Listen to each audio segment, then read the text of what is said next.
Emperor's hammer by the sons of Wolvan. You shall be avenged. Imagine a group of washed-up television actors unexpectedly summoned to confront real aliens. They're terrified, confused, and completely out of their depth, but yet somehow they manage to save an entire civilization. That's Galaxy Quest, a sci-fi comedy that many thought wouldn't work. But when it hit theaters in December of 1999, it earned $90.7 million worldwide, becoming a beloved cult classic and praised for its humor and fan service genius. Today, we're going to have a look at 15 facts about Galaxy Quest that might just surprise you. And before we get into it, make sure to smash the like button and subscribe so that you never miss another deep dive into one of your favorite movies. Number 15.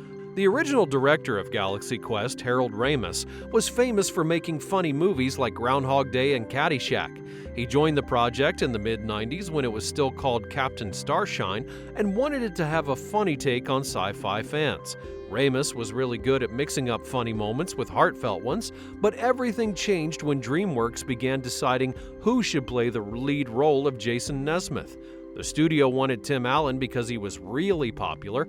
His TV show Home Improvement had over 20 million viewers at its peak, and his movie The Santa Claus had made more than 190 million worldwide. But Harold Ramis didn't think that Allen was the right choice for the role. He thought that somebody like Alec Baldwin or Kevin Kline would be a better fit. DreamWorks pushed hard for Allen because of his proven success and massive audience appeal, but Ramis remained unconvinced. He and Allen had an awkward lunch meeting with studio execs where it became clear that they were not on the same page. Ramis didn't think that Allen's type of comedy was right for the lead role because he wanted the film to have a more sharp and edgy tone. Allen later said that Ramis's idea felt more like a parody, similar to Spaceballs, while Allen's style of humor was different. Since Ramis couldn't agree with the studio on the direction of the film, he decided to leave the project in early of '99. Dean Parasot was then hired as the new director, and the film moved on with a new tone that mixed up comedy and a family-friendly vibe. Ironically, Tim Allen's performance turned out to be one of the best parts of the film. Even though there were doubts, his role as the washed-up TV space commander was the perfect mix of humor and emotion. Never give up! Never stop! Damn the residence cannons! Full speed ahead! It helped Galaxy Quest to make $90.7 million worldwide, even though the budget was just $45 million. Number 14. The bathroom scene where Jason Nesmith overhears his co-stars mocking him was pulled straight from real life. In 1986, William Shatner, who was famous for playing Captain Kirk on Star Trek, found himself in a similar situation. Nesmith? He actually gets off on those retards thinking he's a space commander. Oh, and his friends? I know, they can't stand him. Did you hear him ragging on him in there? Dude, he has... At a Star Trek convention, Shatner heard his co-stars talking about him, saying that he was self-absorbed and hard to work with. Shatner later admitted that it bothered him. He talked about it in interviews and wrote about it in his autobiography. This honest moment inspired Tim Allen's character and made the character feel more real and based on true Hollywood experiences. But Tim Allen didn't only look to William Shatner for inspiration. He once shared that he based his character on Yul Brynner's strong and commanding role in the Ten Commandments. Nesmith had a big ego and couldn't see his own flaws, much like Brynner's character. Still, you can see the influence of Shatner, especially when you think about Shatner's mixed relationship with Star Trek fans. One famous moment was December of '86 during a Saturday Night Live episode. Shatner had joked with fans in a skit, telling them to get a life. And I've spoken to many of you, and some of you have traveled, hundreds of miles to be here. I'd just like to say, get a life. And over time, he came to fully appreciate and enjoy his connection to both Star Trek and its fans. Allen took these ideas and used them to shape the character of Jason Nesmith, traits that made Nesmith feel more real. He did have his flaws, but he was still someone that you wanted to cheer for. Number 13. Alan Rickman was a talented actor who had trained at the Royal Academy of Dramatic Art, a famous drama school in London where actors learn about both acting and theater. He was known for doing serious roles in both plays and films, and when he took over the role of Alexander Dane in Galaxy Quest, it wasn't the science fiction story that had caught his interest. He liked the funny side of the character, a great actor who was stuck in a silly alien costume. But problems began between Rickman and Tim Allen early on. Alan had joked a lot and loved to improvise, but Rickman, who was very focused and serious, did not enjoy it. The different styles caused a whole lot of tension. 5 curtain calls. I was an actor once. Damn it, now look at me. Look at me! I can't go out there and I won't say that stupid line one more time. Instead of ignoring it, Rickman used it in a smart way for his performance. His character was a serious actor stuck in a silly role, which was a lot like how Rickman felt in real life during filming. One unforgettable moment took place during a big confession scene between the two. Tim Allen got so emotional he had to leave the set and go to his trailer. Rickman had a dry comment about it, saying that he thought he'd actually just experienced acting. That same day, Steven Spielberg visited set and praised Allen for his performance. Number 12. Because Fred Kwan, who was played by Tony Shalhoub, was designed to be unlike any other character, he brought a unique kind of humor to the story. Fred was the ship's chief engineer and written and acted as though he was high for the entire movie. That's why Fred stays calm when everyone else is in panic. It doesn't matter if it's warp travel, alien planets, or scary reptilian men trying to kill them. And one funny moment is during the first transport scene. The crew's terrified, but Fred says that was a hell of a thing, as though it was no big deal. Anybody else? That was a hell of a thing. He's always snacking and acting super relaxed. Shalhoub's performance as Fred was not random, though. He and the movie's director worked together to give Fred a chill vibe. They were inspired by David Carradine's laid-back energy from the 70s television show Kung Fu. Shalhoub thought of Fred as someone who's totally relaxed, always a little out of touch with reality, but still really good at his job. Even when Fred begins dating an alien with squid-like tentacles, he acts very casual about it and nobody thinks it's weird. His calm attitude, even when everything around him is crazy, turns it into a funny joke. And what makes it even more funny is that no one in the movie mentions how strange it really was.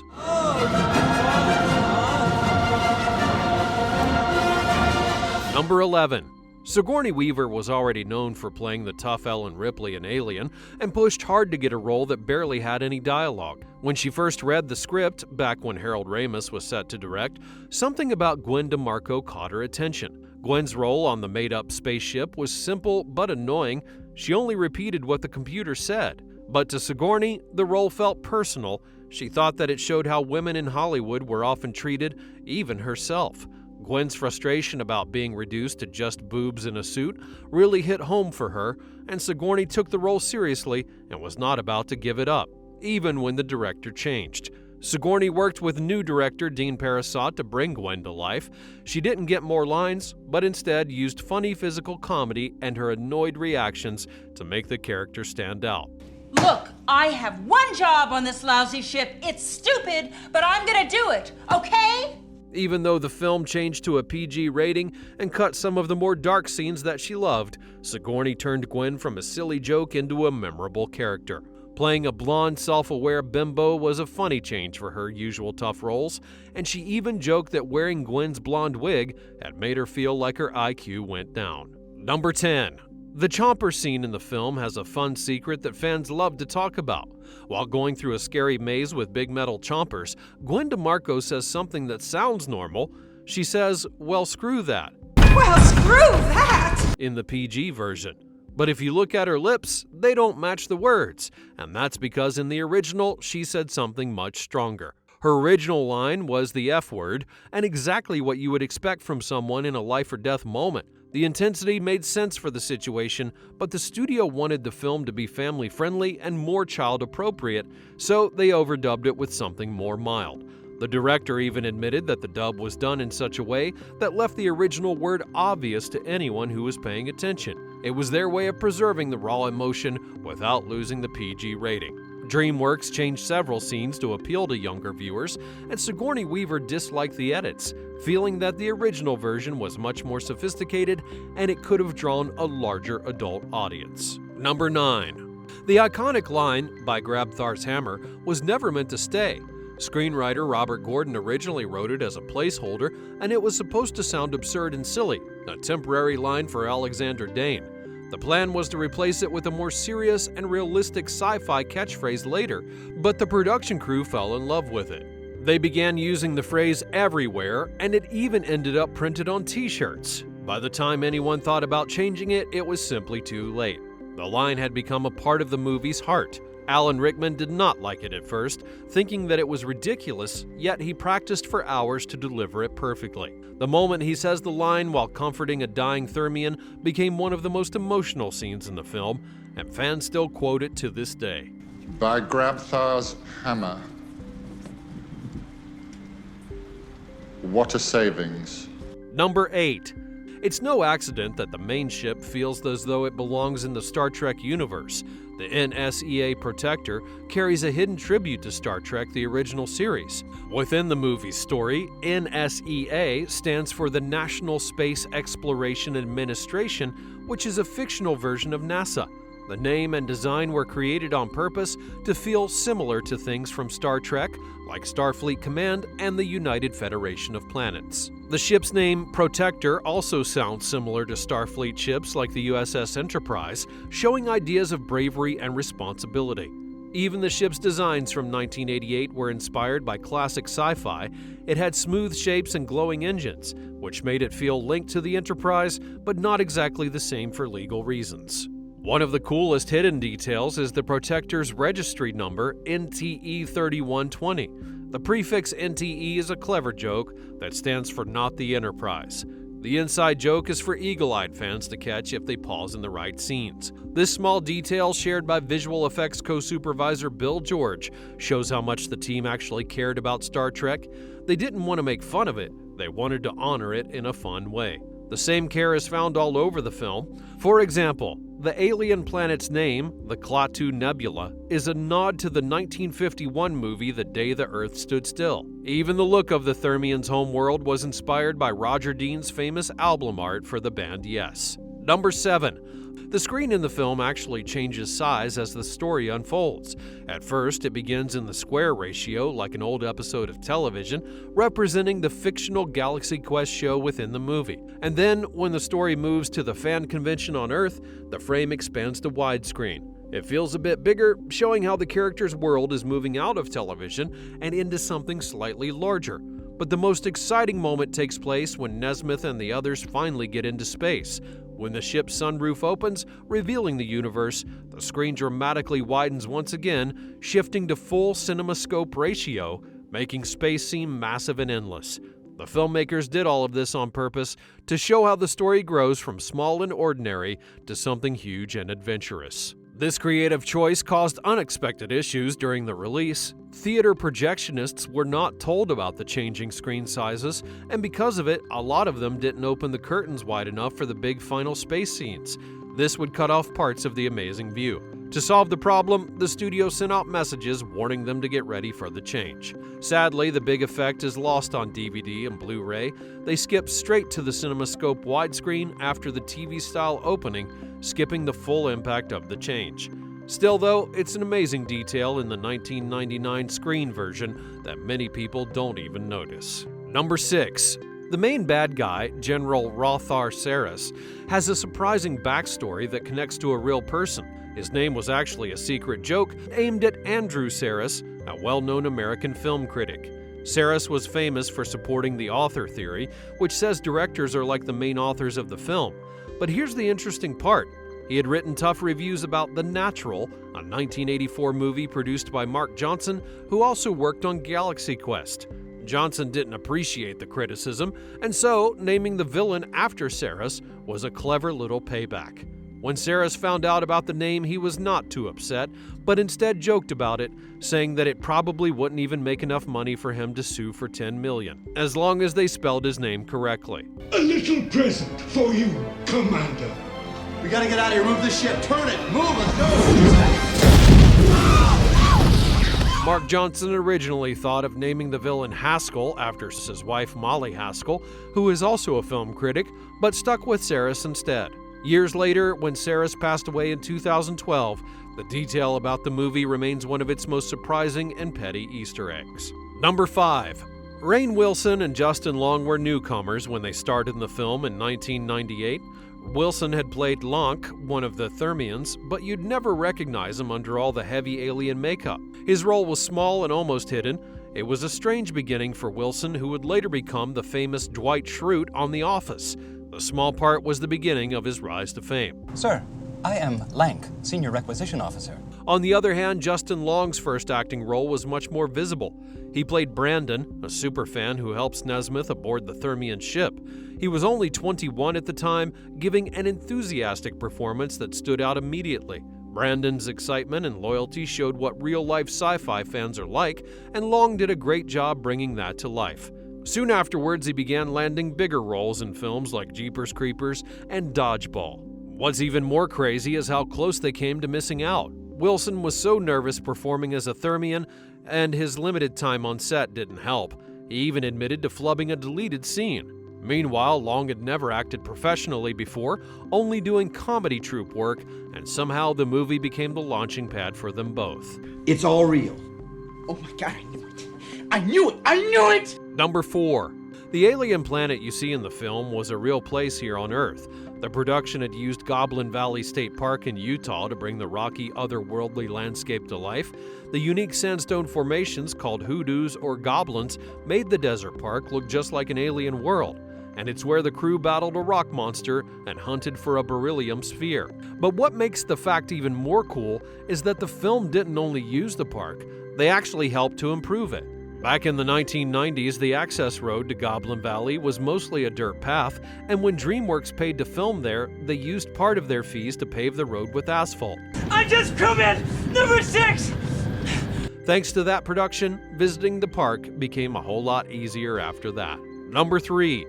When Galaxy Quest came out, it surprised the original cast of Star Trek as much as it surprised the fans. The actors from Star Trek the original series called it chillingly realistic because it showed the strange but exciting world of sci-fi fandom so well. Famous stars like Shatner, Leonard Nimoy, and George Takei were impressed by how true to life that the movie felt, and they recognized the fan conventions and even the behind-the-scenes drama. Takei joked that it felt like a chillingly realistic documentary and said that he laughed until he cried, noticing every little detail.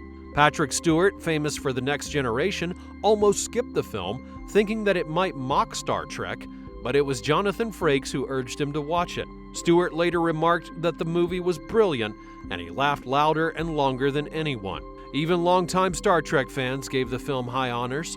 At the 2013 convention, they ranked it the 7th best Star Trek film, even though it wasn't an official entry. Tim Allen said that he and Shatner became friends because of the movie.